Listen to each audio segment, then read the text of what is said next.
Hello and welcome to Season 4, Episode 4 of the FPL Hangover podcast, where we raise the bar in order to own all things FPL related. We are back after another relatively high scoring game week in the FPL world. A lot of happy managers, a lot of green arrows, some not so happy, as I'm sure you'll find out as the show continues. But loads to talk about. We got FPL headlines, we got Game Week 2 reaction, we got Game Week 3 to look ahead to. And here to look to all of those things with me are two lads that bring nothing but grace and dignity to the show. I'm not talking about their onstage drag queen names. I am talking about, of course, Paddy. How are you getting on, my friend? I have been better. Fair enough. Seamus, how are you getting on? I've been good, yeah, good. How are you?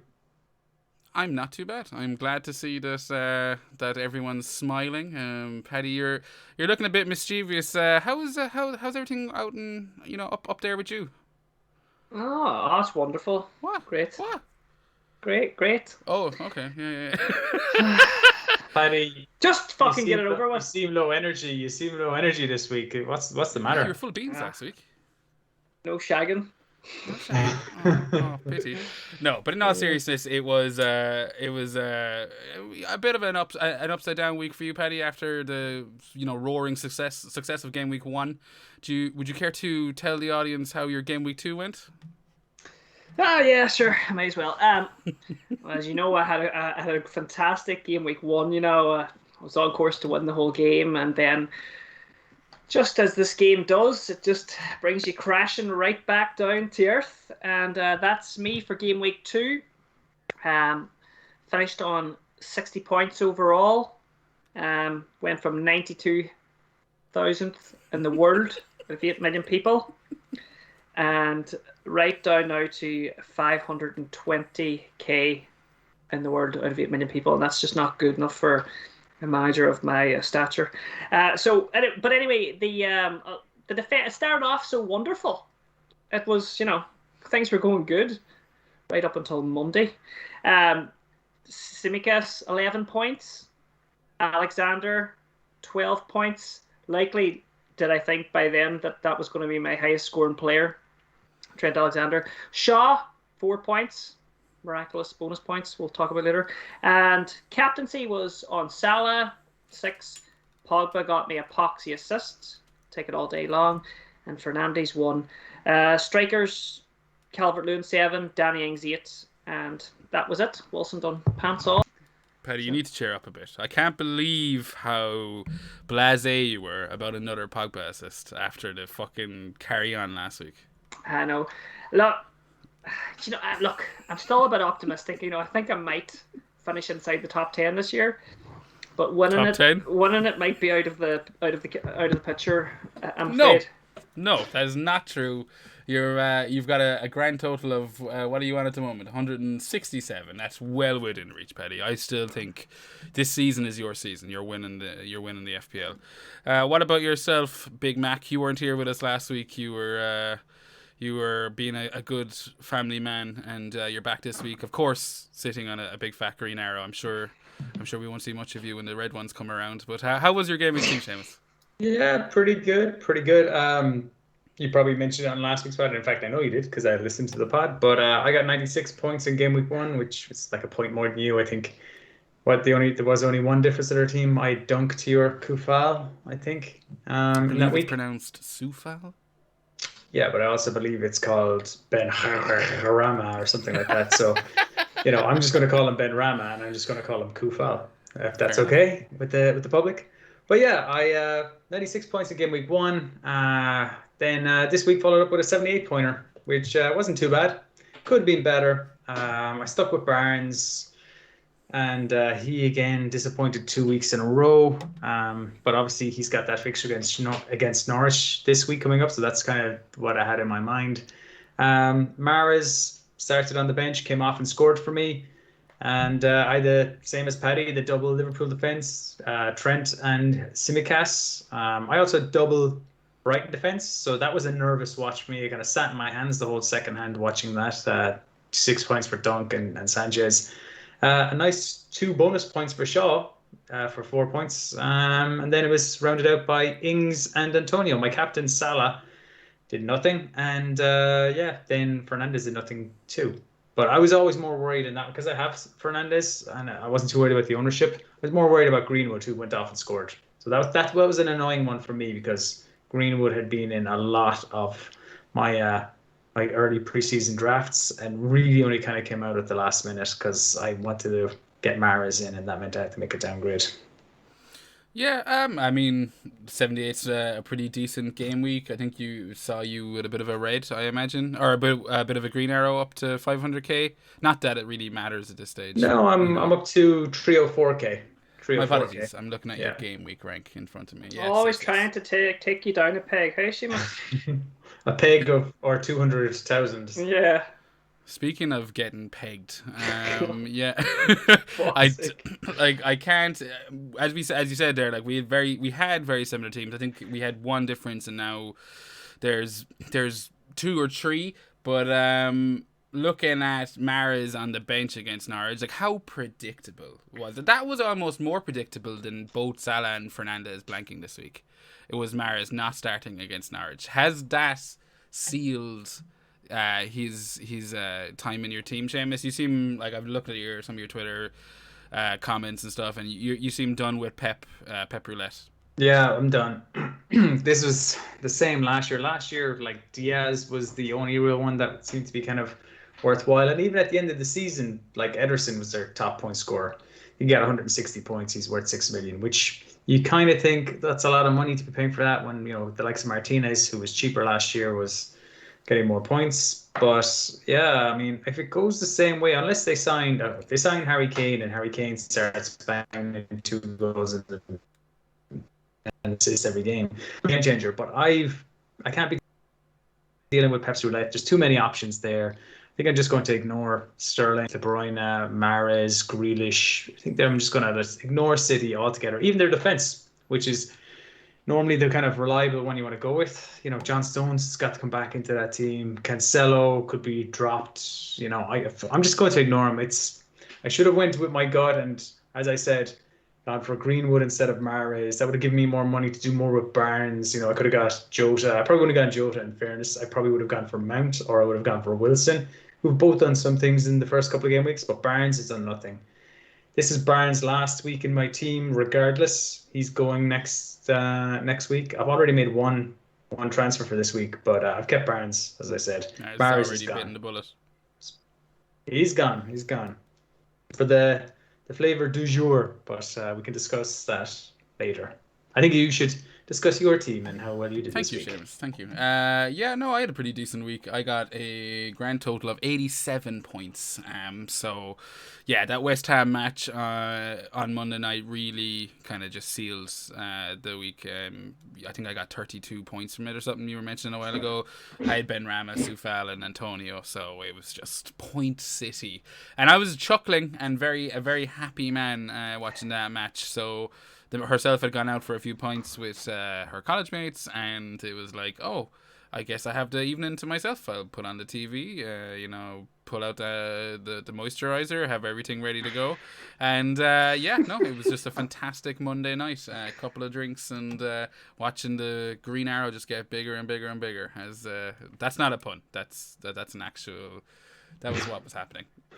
That was the only thing getting bigger and bigger and bigger as well. Yeah, it sounds like it. But it was a pretty good week. 87 points. That's pushed me up into the top 150k. But as we said at the top of the show, I don't think overall rank matters a whole lot right now. There's such a condensed amount of managers in that.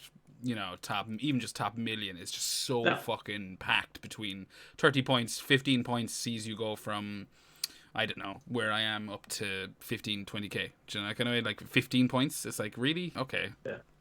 There's 7 points between me and Paddy, and that's like the equivalent of 200k. That's 300,000 to place to 500,000 place. And how many points are you on, Jer? Overall, I am on 186 or something.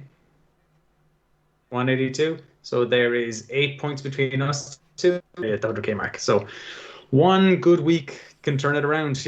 Go for a different captain option and it comes in.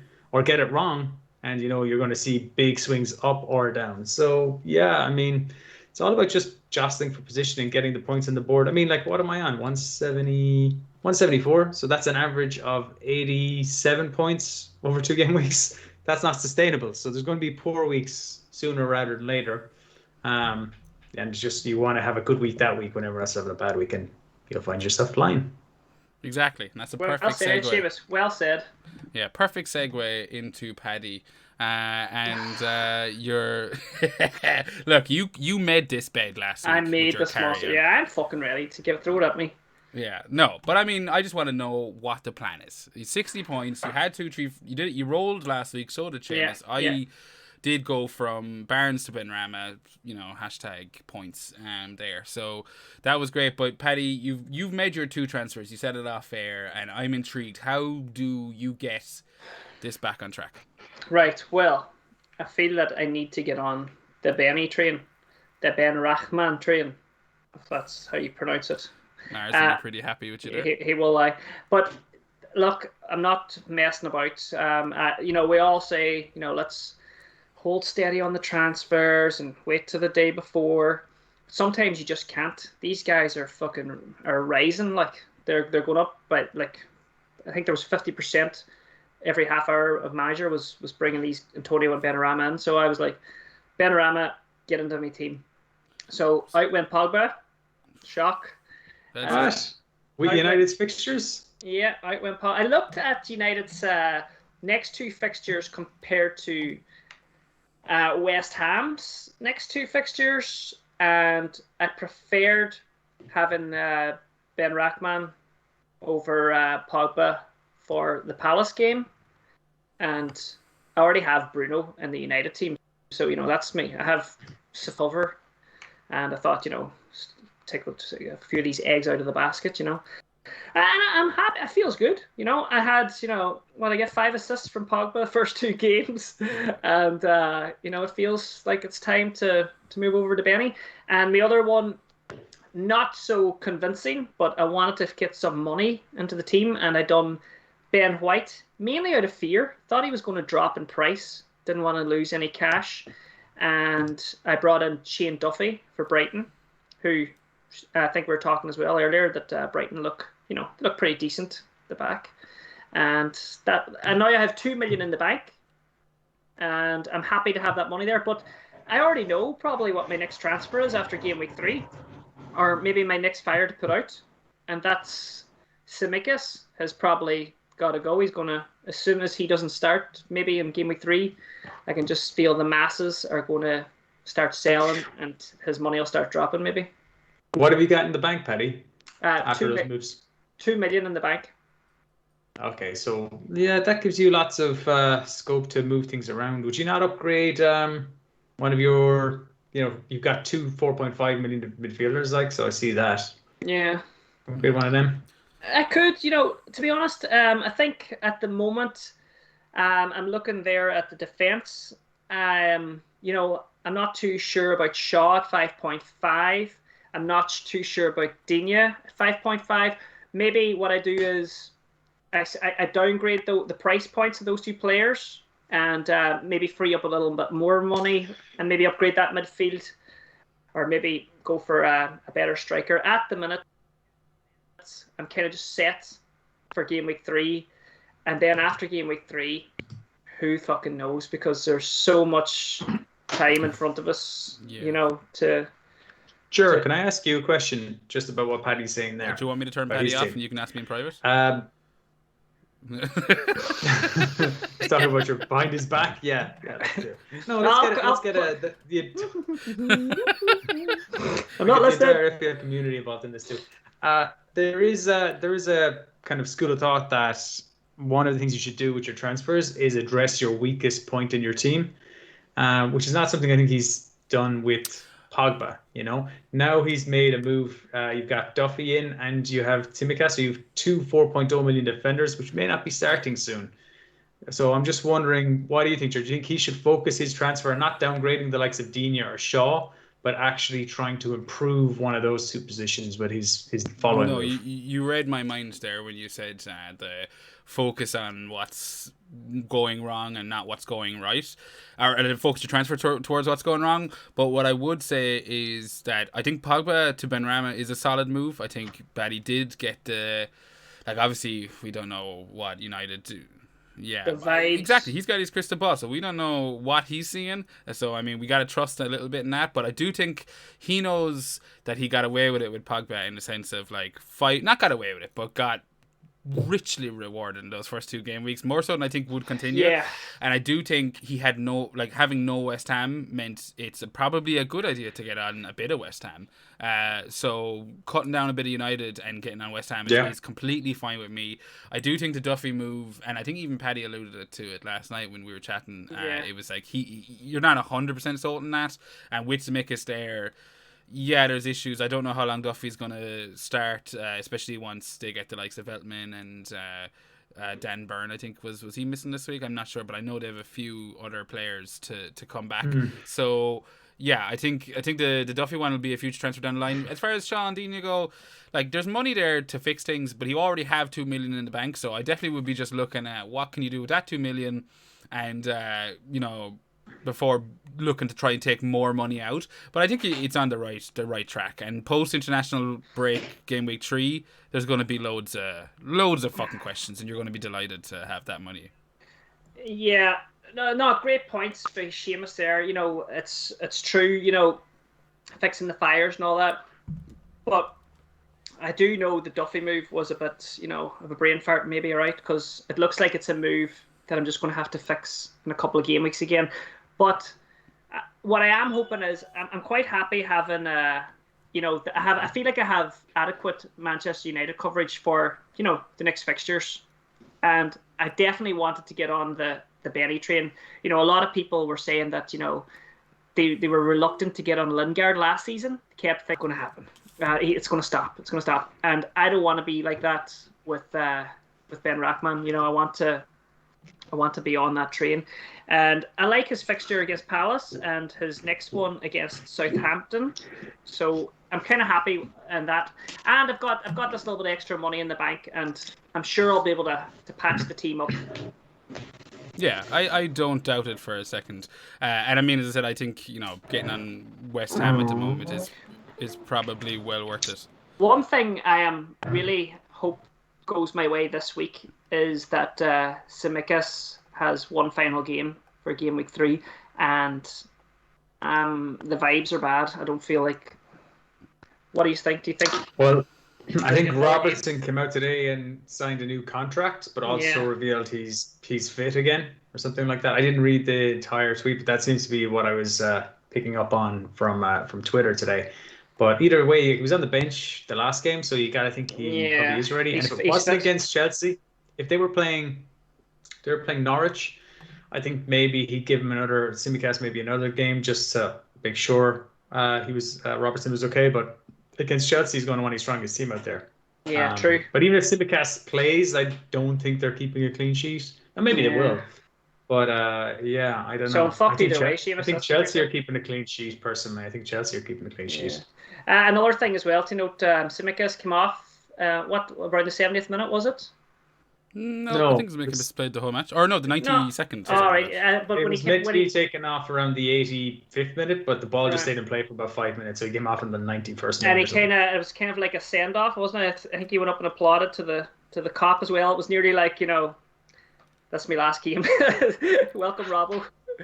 Welcome back. Yeah, a little bit. Yeah. I mean, like, I think he just, he'd got his assist. As you said, Roberts, he knows that his place is kind of, it's gone now for the foreseeable future. And you know what? There's people out there, and they're talking about, oh well, we don't know. He might get some games now. He's been very good. He fucking won't get any games. Once Robertson is fit, he won't get. He's gone. Games. So that's what I mean. That after game week 3, maybe I don't know. Do I keep him or do I cash in on the money I made him? Because I think he's still price rising. Like, even. After that game, people are buying him in. Like, what the fuck's wrong with him? Like, he's going. He's not going to start anymore. The good times are over. 100%. I think like I'm just happy that the Jota or Jota, whatever the fuck way you want to say it, the Jota Zemeckis battle was won by, as far as I'm concerned, was won by the 4.0 defender. Do you know, like I was worried, especially like I was chuckling obviously to see that it was the Zemeckis assist for Jota at the weekend. And I was like, fucking hell, these guys are, you know, really kind of head to head. But that was a big decision for a lot of people. Like, what's your third Liverpool spot? Do you go with the 4.0 defender that you know you're going to have to transfer out, or do you go with, you know, Jota, who you know is a rotation risk, especially with Firmino kind of lurking, and with, you know, Firmino not starting either of the last two, you've got to, that's going to change, you know, like he's not going to always be starting on the bench. So I'd be worried as a Jota owner, as much as, you know, anyone that's got Zemeckis is kind of counting, you know, they know there's a number there. But look, that's I suppose kind of worries for a different game week. Seamus, how many, or you said you'd made one transfer yourself there this week. How, Mara's out, who have you gotten in? Yeah, so I think without enforcing a strict rule, because you know me and these FPL rules I set, I am thinking no Man City now for the foreseeable. Okay, maybe after Christmas when they kind of go on this, you know, run like they did last year where they went like 15 games unbeaten, or 15 games they won in a row, maybe then. But for the first half of the season, no, I'm off City. And I decided to move to the informed team, which is West Ham, and Benrahma came in. Really what I was looking at doing was trying to maybe bring that up to Son. Mm-hmm. So I was like, maybe if I wanted to make that Son, I just need to find an extra million, and then I've got to try and find a million somewhere. So I was looking at options like, do I sell Barnes down to a 6 million player? I can't afford Benrahma because he's now 6.1, so that would have to be someone like Sarr. Couldn't even afford Rafinha. And I was considering Sarr, and then I was like, I don't really want to do that. Maybe I was honestly considering selling Trent, you know, and maybe downgrading that to, who was I thinking of? I was looking at Pereira, I was looking at Cresswell, and I was looking at Kuf to free up like 2 million or something like that. That would allow me to get in Son. And then I realized, you know what, I'm putting a lot of eggs in this Son basket, considering this is a Spurs team that have scored 2 goals in 2 games. Harry Kane has come off the bench. We don't know how that's going to play out. If he does come back in the team, you know, Son's going to be back on the wing. Will Nuno have it the same way Mourinho had them playing last year, where Son and Kane just combined to great effect? Or will Son now have a kind of a role where he's got to track back more? I know he tracks back quite a bit anyway, but I just don't know how they're going to exactly line up. So, yeah, I said I'd give it another week. I may still go to Son, but I'm not doing it this week. I can't afford it this week unless I take a hit, which I could do. But I'm going to wait and see how they play against a team that's going to sit back. Like, who's there? Watford this week, is Watford. It? Yeah. I'm going to see against a team when they're the home team, how they play against Watford, and if they're mightily impressive, then I'd say Barnes will make. Barnes is definitely going out after game week 3. So for game week 4, he'd be going out. But that could be Son, or it could be someone else. Yeah, it's a bit tough to jump off of Barnes when he's got a home fixture against Norwich. Like I get it, you know. If I had held on to him for last week's match, I definitely wouldn't have been getting rid of him this week. Although, you know, the price. Yeah, I had to make.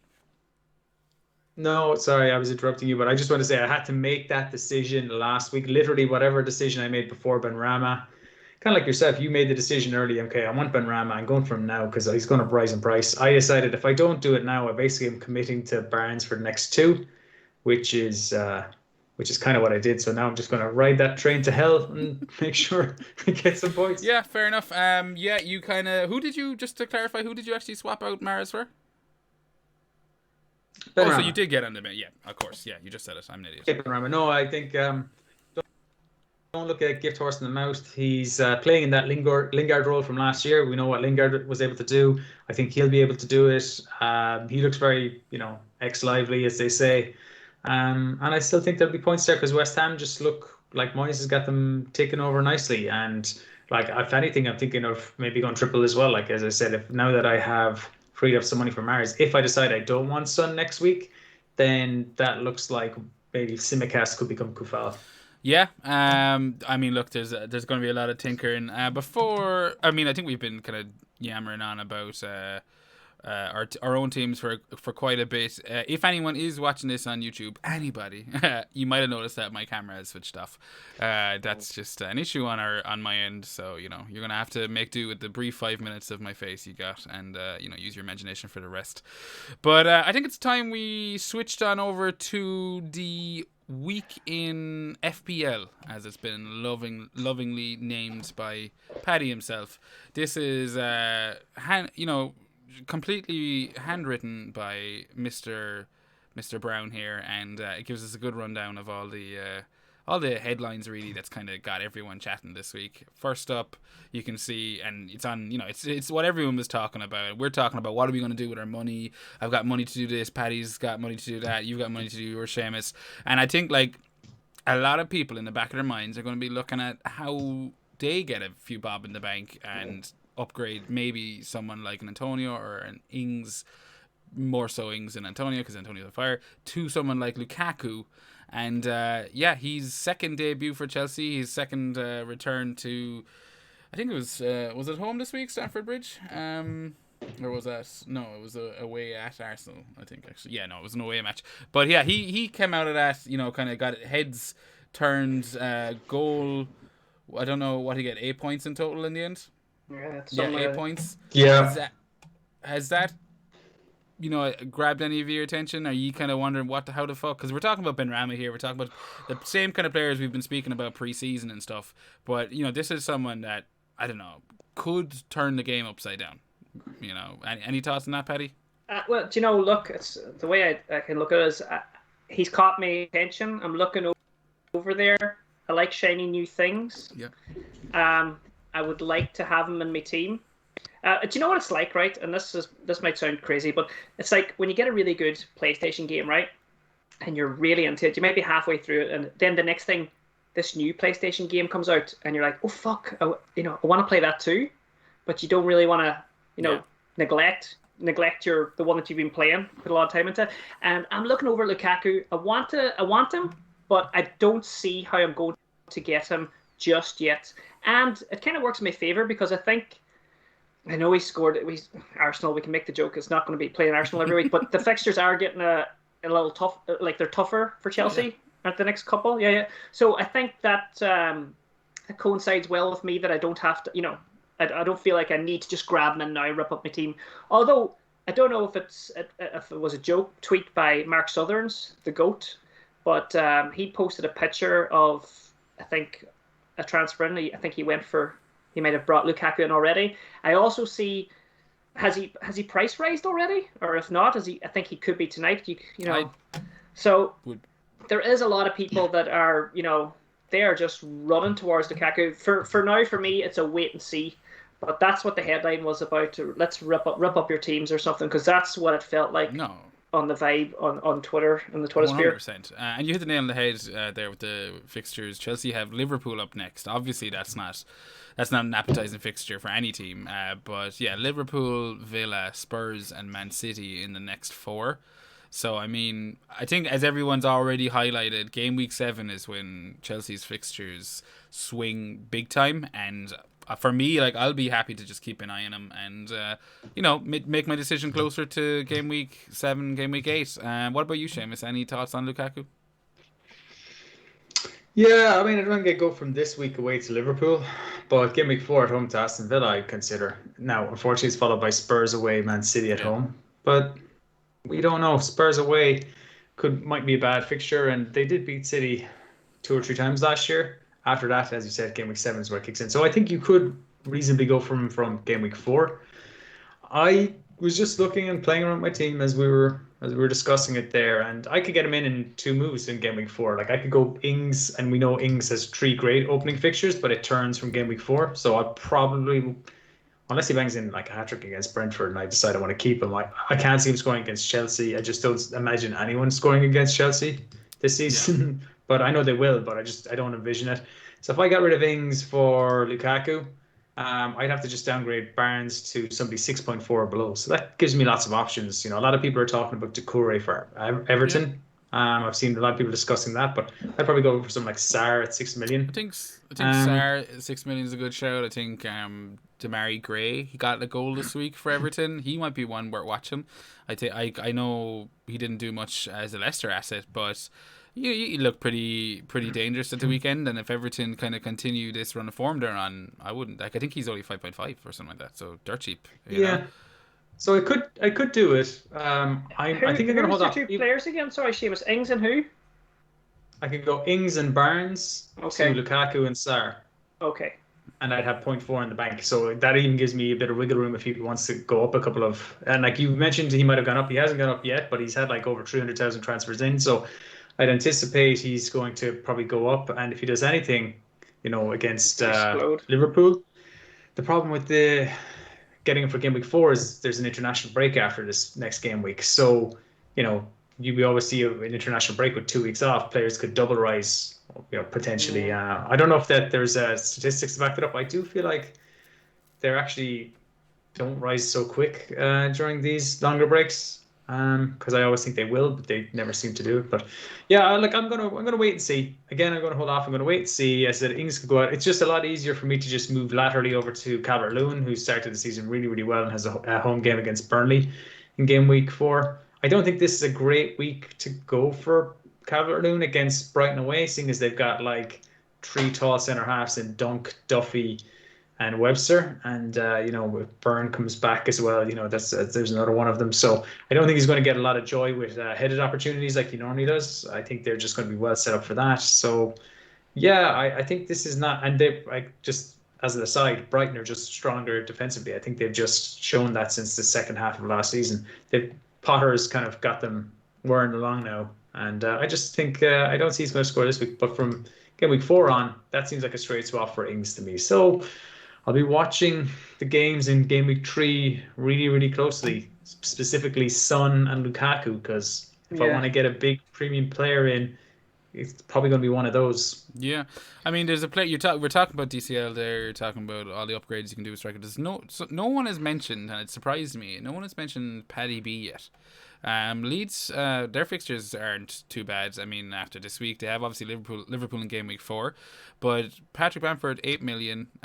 He's who I'm looking at maybe going from Ings to because I'm the same. I think once Villa's fixtures turn after game week 3, Chelsea, Everton, United, and Spurs, even if Ings does get a hat trick against Brentford tomorrow, I don't want a striker running into those fixtures, especially when I'm only playing with two up top. But I am looking at Leeds, and they've got Burnley. As I said, Liverpool, obviously, game week 4 is a bit of a meh, but Newcastle, West Ham, Watford following that with 5, 6, and 7. So, I mean, Leeds, they look like we know what they are capable of after last season. Bamford got an assist this week. I know Rafinha got the goal, but there's a bit of competition in the midfield spots at the moment. And if you did look, to kind of go a bit left field, and maybe Harrison is too left field, I think Bamford is a very easy swap for Ings, especially if there's no price rises. What do you think on that, Paddy? I think that's a fantastic swap, and just looking at the fixtures there again, quality fixtures, and Ings, there we go. There's another little, it's not a big fire, but something that for me to look at as well. I just wanted to say that was a lovely smooth transition of Seamus, that Seamus can get to Lukaku there for him. He was so easily done, and definitely give a lot of managers, confidence to do it easily. For myself though, I have Salah and Bruno and Trent, and one of the Holy Trinity would have to exit my team to get Lukaku or someone, and that's why I'm not that pushed at the moment. I have all those players too, Paddy. Do you?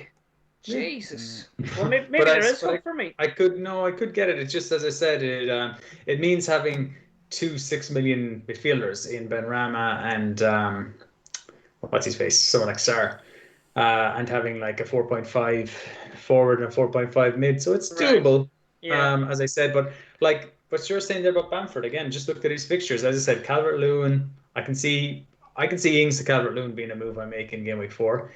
But likewise, game week 5, I could easily see myself going, you know what, let's upgrade that third striker spot to Bamford. And then I'd have a forward line of Calvert-Lewin, Antonio, and Bamford. I think I'd almost prefer that to having someone like Lukaku or even Son. So I am thinking long and hard about, do I want to go to Son, because it's going to, I think I just want the strikers. I think I want these guys getting the goals when their fixtures turn. Bamford's got 1 assist so far. I think Leeds haven't started great, but I think they're going to start getting into the groove more and more. They never give up against Everton. I had been looking at someone more like Rafinha than Bamford, but just as thing as Jared mentioned him, it's just all the memories of last season started flooding back, and I was like, yeah, Bamford again. So totally. I don't know. I love that pick as well. Yeah, definitely. That's a great pick, and something that, you know what, I can see myself going for that move myself. At the moment, I'm happy with my kind of my budget strike force: Ings, Calvert-Lewin, and Wilson. And I'm just looking at Wilson's fixtures. You know, fair enough. They have United in game week 4, but after that, it's Leeds, Watford, Wolves. You know, they're not too bad either. It's not something I need to rush to do either. But I think Ings certainly will. I'll have to have a look at. Yeah, I think like Ings has said with their fixture swing, and then like as soon as West Ham begin competing in Europe, I do worry about Antonio a little bit. Now I'm sure for a while, like Antonio probably will be, kind of spared European football until it gets a bit more serious. At least that's the way I'd imagine Moyes is gonna approach it. And obviously we're all talking about this before the deadline is passed, and West Ham could bring in another striker, so that would make it a bit easier. But I do worry about Antonio's hamstrings, although he didn't have any issues spinning his cardboard cutout. He's only a game away. He's only a game away, exactly. Moving on to our other headlines. I mean, we've covered a lot of them. We've kind of spoke about Seamus and what the issue is now. We've talked about, the Salah Bruno blank. I mean, how much more do you have to talk about that? It's typical FPL. It's self-explanatory, isn't it? Like, I couldn't believe it, because it was such a 50-50 all week. And we had a great discussion on last orders. Seamus, you were there. Something that we're going to maybe try again on Friday, just to recap everything that's gone on in the week. It was quite a nice conversation. But I was this close to going to Bruno, and thank God I forgot. Yeah, Salah literally got triple Bruno's score. Yeah, he did, and I don't know about you guys, but I'm petty enough to be very happy about that. Like, fuck you, 1 Salah, Bruno 0. Even though, obviously, from United fans' perspective, it's complete opposite. Yeah. I think another FPL asset that's kind of causing some issues at the moment is Tony for Brentford. He's blanked in his first 2 now. Obviously, I don't think people expected a whole lot from the Arsenal match, but I think that home fixture, or that fixture against Crystal Palace, was something people were, hoping for a couple of returns out of, and that was a blank. And now they still have some decent fixtures: away to Villa, home to Brighton, away to Wolves.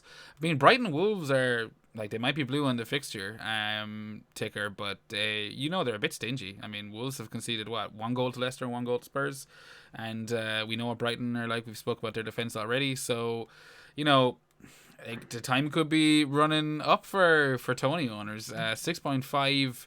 I'm sure he's gonna take a price drop pretty fucking soon, and I don't know. He's one I'm glad I avoided pre-season, but I can imagine it being a bit of a headache for any owners right now. But as you mentioned, Seamus, like you said yourself, there are quite a few options at the moment. Options opening up in a week or two. Do you think you give Tony a bit more time to show what he's capable of, or do you think you kind of get on the likes of DCL and stuff now? If I'm honest, with what you mentioned, the potential for price drop as well, and look, value is so important this season, which is why I've made the move for Barnes already. I've already lost 0.1 in him, but I got him at 6.1 now. It's gone up to 6.2 already. I'm going to be making my moves early to try and gain an advantage and build up team value as much as I can, with the knowledge that, say it all goes to pot over the international break and stuff like that, and all my players are injured, I've got a wild card in my back pocket I can pull out. So for that reason, I think early moves are okay. You were asking me about Tony. The same thing applies with price drops. Try and avoid them where possible. You saw that pushed Paddy into selling White this week, which, to be honest, I can see the reason behind it. Although I do think that White has got some decent fixtures coming up. I think he's got 4 of his next 5 home games are going to be really winnable. So you can rotate him in and out. But getting back to Tony, he's like, I think I counted it there, 16th or maybe 17th in the list of top point scorers for forwards in the season so far. So that's nothing. I think I'd probably get rid, because I say this with the caveat, assuming you've rolled your game week 2 transfer and you've got 2 transfers in the bank right now. I think now is the perfect time to go, you know what? Put him up to a 7.5 forward like Antonio if you don't have that. Put him up to Ings, put him up to Calvert-Lewin. Maybe not put him up to Ings because he's about to come into bad fixtures, but like you said, Bamford, plenty of options there. Even bring him down to someone like Dennis and take that money and put it into improving a midfield slot if you need to. But transfers, I probably come off him because I think that's just the way the crowd is going to go. And if you look at it, what are his next few fixtures? If he blanks in this next game against Aston Villa, which could happen, then you've got Brighton at home. They're very tight defensively. They're not going to be bullied off the ball like he was pushing on that Arsenal defence. And then as you said, Wolves they're stingy defences. We actually have a question from Particle Impact. He says, I've already done my transfers because of the fear of price changes and personal reasons. I might not be able to wait to do my transfers during the deadline hours. So his question is, was his move from Barnes and Toney to Benrahma Wilson for no hit, he rolled his transfers and he now has 0.3 in the bank, better than just taking out Zemeckis? Now, obviously, this is subjective. I mean, all three of us here would have probably different opinions on that. But, on paper, obviously, I think Barnes to Benrahma is a solid move. Toney to Wilson, I'm a bit like, I don't know. What do you think about that, Paddy? You're a Wilson owner. You've just done you own Benrahma and Wilson. Yeah, I think the one transfer there might have been all right. I don't think I would have went Toney to Wilson. I think it feels a wee bit sideways because I'm happy having Wilson, but I wouldn't with Toney's next game. We all know what's going to happen. This is the game where you sell him and he gets his fucking couple of goals or maybe a goal and assist or whatever. But in saying that, I'm all for what Seamus just said there. I'd be selling him. I would. Yeah. But I mean, Wilson to Toney for the 2 frees. I might have just done. What was the other one he done there? The first one. Barnes to Benrahma. Did he need the money or what? I wonder. He could have just done maybe Barnes to Benrahma. Did he say he had exact money to do it? All right. Well, maybe it's a different story if he really wanted to get Benrahma and Wilson was probably the highest, the best looking forward for the money he had. But I'm sure there is others. But yeah, I think it's all right. At the end of the day, I don't think it's bad transfers. I'm with you. I think obviously I could come up with I could argue both sides of that coin. I could come up with the reasons against it and for it. I think the fact that you use the 2 transfers and not upgrading Zemeckis or dealing with Zemeckis, whatever way you want to put it, I think that's fine. I mean, Zemeckis is a 4.0 defender. Like, for me, he's the only 4.0 on the team, so I would normally be happy to just let my 4 million defender just sit there. Obviously, it comes with the caveat that that's a third Liverpool spot that you want to free up, so you're going to want to eventually shift him out if you want to triple up on Liverpool, which I imagine, most people will want to do at some stage, especially after this Chelsea match. But I would be happy to not make that move right now. I can wait a week or two, absorb the price change. Yeah. I mean, he's gone up last night. He could go up again. He could also drop a bit. I mean, I don't give a shit. As long as he doesn't go below the 4 that I paid for him, I'd be pretty happy. Would you agree with that, James? Yeah, I mentioned something similar pre-pod. I'm happy enough to just see him drop back down to 4 million. But the only danger with it is that he's now owned by 29% of teams. So if everyone starts selling him, I think he'll drop in price quicker than he's risen. Yeah. So I think he could drop down below 4.0. But I'm in no rush to sell him. If I can sell him next week, if I move to sell him next week and get that 1.1 million off him, fine. If not, as I said, I'm in no rush. I think what it really comes down to, whether it was good to ignore it from the person who asked that question, is dependent on whether he has another 4.0 million. If he's got 4 playing defenders in that team, then ignoring Zemeckis is just fine. Yeah, no. But I get you. Paddy, let me ask you something. We've been chatting away here about the game week 2 results and looking ahead to game week 3 and whatnot. Do you have any fear of this international news that's been floating around Twitter for the last couple of days? We've seen, like, I don't know if you're aware of it even, I'm just kind of curveballing you here. Yeah. But, like, we've seen, it was rumored last week, obviously, with the Brazil matches and the South American fixtures coming up, that we'd see a lot of players leaving teams and not necessarily being back for game weeks 4 and 5. The likes of Benrahma, the likes of Salah, the likes of Firmino, Brazilian players, Alisson, all that kind of stuff. Rafinha, he's got called up as well, so he's an option that, you know, is scaring people. There's been a lot of talk about it. Last week there was a whole, they won't play. Now we have had the Premier League coming out saying that they, you know, don't expect clubs to leave their players go, that they would expect them to stay at the club based on quarantine rules. But we know that there's a lot of South American teams not too happy with that. How are you approaching that whole situation? I'm just kind of, I haven't thought that far ahead. I've seen the bit of the news and stuff like that, and then I've seen today the Premier League have released that statement that they're not going to release any players for the international matches played. And I kind of think that, will be, I don't think many players will you know, will do it. I think they'll do as they're told from their Premier League clubs, you know, because I know the loyalty to the countries and all is there, but I mean, their clubs is kind of their bread and butter, and not that they need any bread and butter, but I mean, I'm not worried about it. I don't think. I've seen Mo Salah's six-pack, and I don't think he eats any carbs. So yeah, you're definitely right, Seamus. I don't think I'm worrying about it, to be honest. What do you think? Are you guys worrying about that? I'm similar to you. I'm playing it by ear. I'm happy that from an FPL manager's perspective, I'm happy that the clubs have come out, or that whoever have come out and said that, you know, they don't expect the clubs to release them, blah, blah, blah. I mean, that means there will be a lot of, you know, players that probably will take the step back for these fixtures and just go, look, with the whole shit that's going on.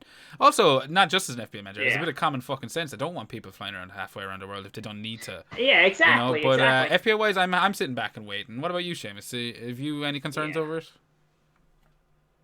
Yeah, I'm delighted to hear this news, because it was something that part of me was thinking, oh, if the likes of Salah has to quarantine, then maybe I can just get Son in for Salah for a couple of weeks and then change him back in a couple of weeks. No, but all in all, I don't want to be making these kind of lateral movements where I get rid of Salah for a couple of weeks, get him back in. So I welcome the news. I don't really want to see these players being traveled. Like you said, I don't think it makes sense. These are red zones. You got to quarantine. Yeah. All of a sudden, these guys are saying, "Oh, to go over here."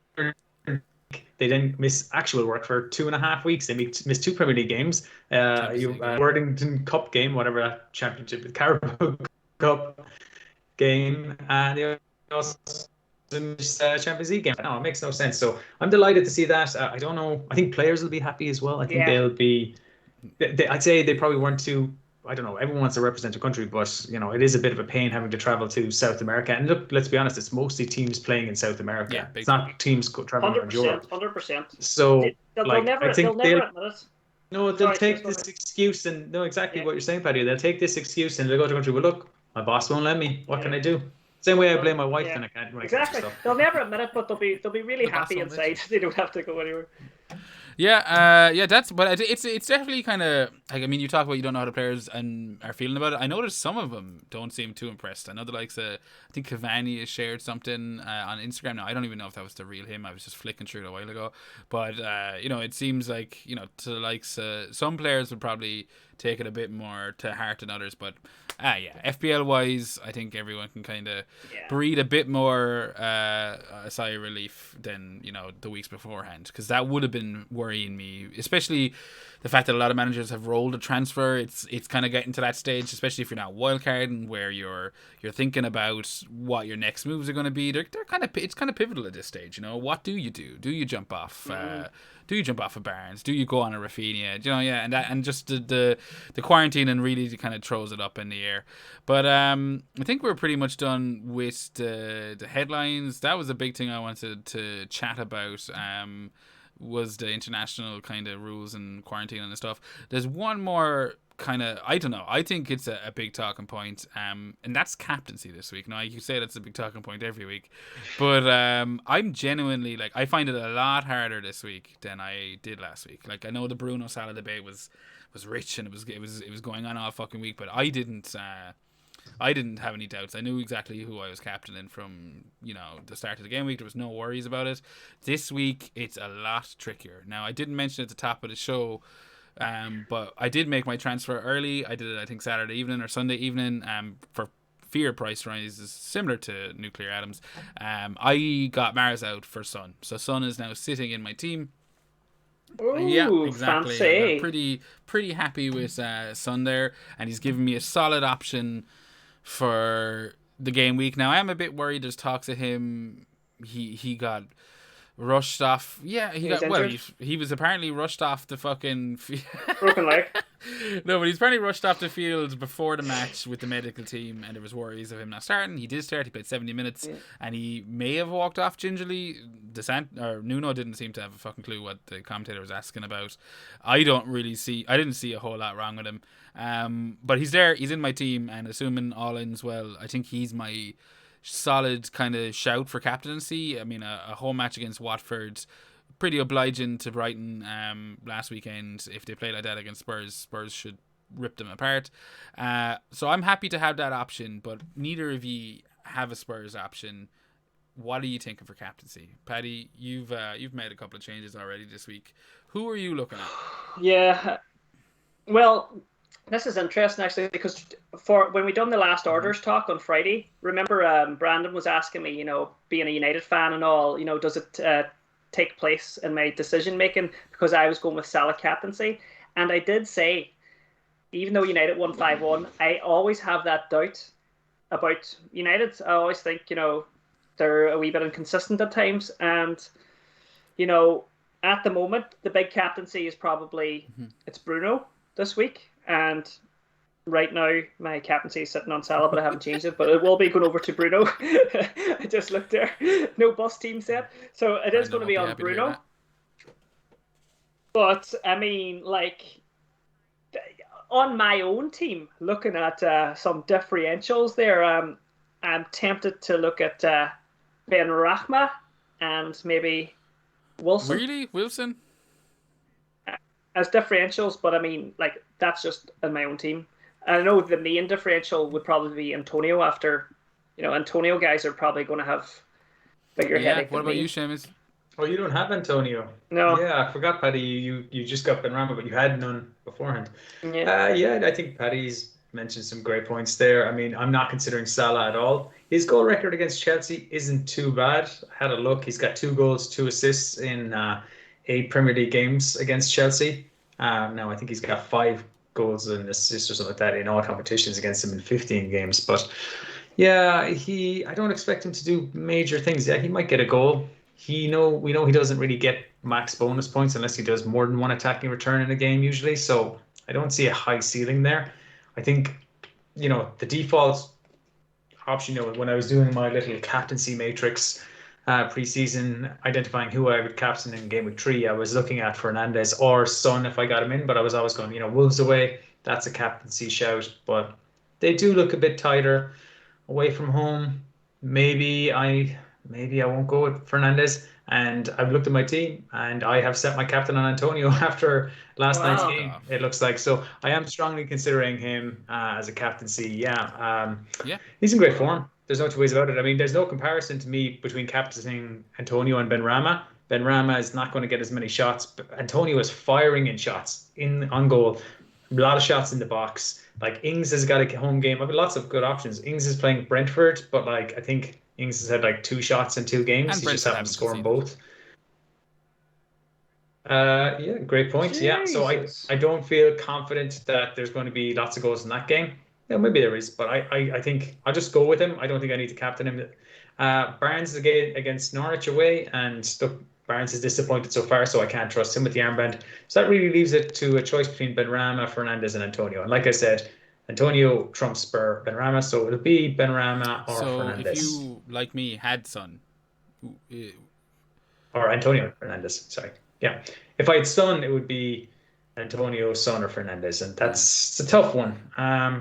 The Watford game, yeah, Watford. Look, I mean, Brighton put him to the sword, really, and yeah, could Son do the same? This depends on so many factors. Spurs are at home, that could give them an edge. Son could be up front, that could play in his favor. Kane could be back, that could play in his favor. I don't know. There's too many question marks about it, and I think as I'm a bit of a chicken shit, I'd probably just go with the foreign players in Antonio or the tried and trusted Fernandez. I think as a United fan, I'd probably go for Fernandez in that scenario. I still may go with him. I I get have to it. think I mean, I about think it. that's kind of the same. I think all three of us are in the same kind of boat there. What I would say, and just a final point in the captaincy, because I know it didn't help anyone listen to it, is that is like I did kind of go with that strategy last year of captaining the big hitters against the shittest teams. So the likes of your Suns against Watford, Fernandez against Wolves, and staying away from the Antonio versus Crystal Palace, or Antonio versus it is Oh, Crystal Palace well, this week. Crystal Palace are terrible, Jared. That's the thing. So I know, yeah, Antonio isn't a big hitter per se, but he's still against a very, very poor team. So Yeah, I mean, like, how poor are Crystal Palace? Sorry, Paddy, no, but go like, I ahead. No, mean, that's a good question. But I mean, like, Jer, at the minute, you're on Antonio. Are you no, I'm go? on Son. Or sorry, I mean, Seamus, you're on Antonio. Are you going to be on Antonio? Do you think? Are you just telling your wife you're going on Antonio, and then you're going to go Bruno? That's what the people really want to know. No, Shot twist. there's I haven't given it much thought other than yesterday when I watched it. I was like, yeah, Antonio Crystal Palace, no brainer, better fixture than Fernandez has. I think I can see more goals in that game. What have West Ham scored? 4 goals, 8 goals in 2 games. United have 0-0, scored. 0-0 this week. You know it against Crystal Yeah, Palace. yeah, 0-0, man. possibly. But United scored 6 goals in 2 games, but 5 of those came against a really, really open Leeds. I just don't see that Wolves game necessarily being the same. Wolves are at home. They got 0 points on the board or 1 point on the board so far. Can't remember. 0, 2 losses. Two losses. They Jesus. are going to be desperate for a win in front of their home fans. I think they could put it up to United like Southampton did. Yeah, United could still come away with it, but yeah, I don't know. I don't after what Ole did the last day by rotating the team, putting Martial up front, and taking Greenwood and putting him on the right, and then changing up the midfield dynamic with Matic and Fred. I can just easily see a scenario where he does another weird tactical thing, and you're like, this is not going to help the team at all. Crap, and before kickoff that Fernandez is going to have limited opportunities. So I don't know. For that reason, I think I might go with Antonio and just hope his hamstrings make it past the 60 minute. I'm Wow. probably That's I'm yeah. probably 55-45 to Antonio. Wow. That's it's a big call. I mean, it's Yeah, great. It's beautiful. I mean, I love it. I love it. I can't wait to be sitting here next week when Seamus just James captains tells us that he Fernandez. can't Bruno. Yeah.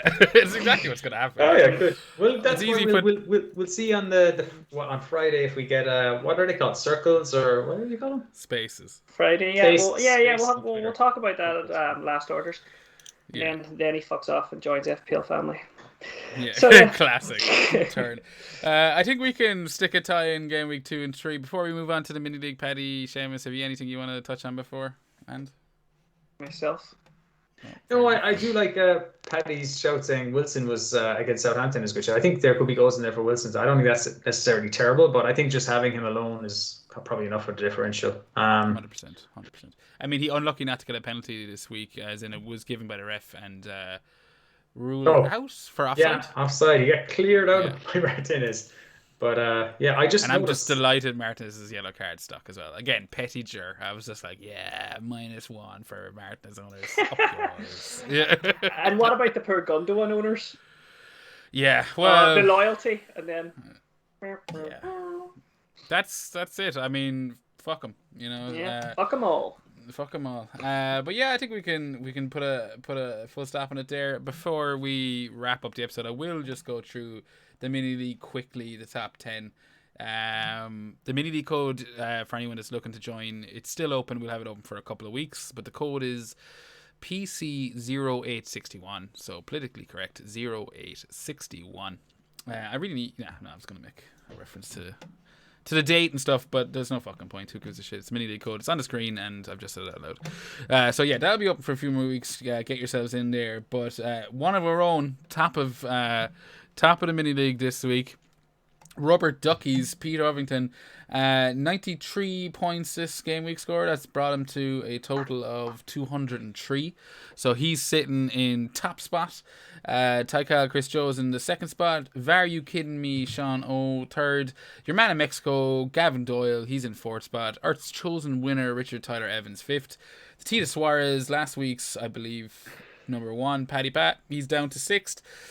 Bafana Tristan Davis is in tied sixth. Fiorentina Turner, Rich Pannon's eighth, and FPL Dad Richard Everson joined 9th, 10th, whatever way you want to call it. But they're the top 10ish managers. There's some people absolutely killing it this year. As I said, Rubber Duckies has fucking smashed it. 93 points this week. So wow. Fair play to them all. Seamus, you did tell me who this week's manager of the week was, yeah? Yes. Yeah, it's Pod, a regular on this pod. We've seen his team many times. Anthony Clark, whose team Chicken Caesar Salah was always thereabouts last season. He had a game week rank of 4,646, score of 101 points to bring him up to 187. So his live rank is now inside the top 70k. So where does that put him overall? 70. Sorry, in our not overall, but in our 30th. In our thing, he's in 17th, tied 17th. But this week he is manager of the week. Nailed this. You don't miss a beat, James. Well done. But I think we'll leave it there, folks. It's been an hour. We're doing well, and we haven't rambled on too long. Before we end the show, Paddy, where can everyone find you? At FPL Viking _ on Twitter and the Viking Dippers on Instagram. Seamus, you've got the dirty details. I'm sure you're still got that memorized. Yeah, absolutely. I can be found at FPL Drunk, the podcast at FPL Hangover. You can email us fplhangover@gmail.com if you need. Make sure you like and subscribe to us on YouTube if you're following us on our YouTube channel, which this can be available. Also, we're on all the main podcasts, so make sure you subscribe for alerts on that too. Perfect. Actually didn't even do it in this episode yet. I'm getting real sick of that like and subscribe shit. It's wearing me down. But I'm not getting sick. I'm not getting sick of the actual hashtag ad, which is Fantasy Football Scout. We're an affiliate with them this year, and if you want to support the show and support them, there's a link in the description below. All of the fixtures list that we used tonight, I would say stats, but come on, it's the FPL Hangover. There's no fucking stats. Statsman Seamus letting us down this evening. But all the fixtures list, everything that I grabbed, it's all been gotten from Fantasy Football Scout. So if you do want to check them out, the link is in the description below. We will leave it there, folks. I will wish you all the best at Game Week 3s. And God bless.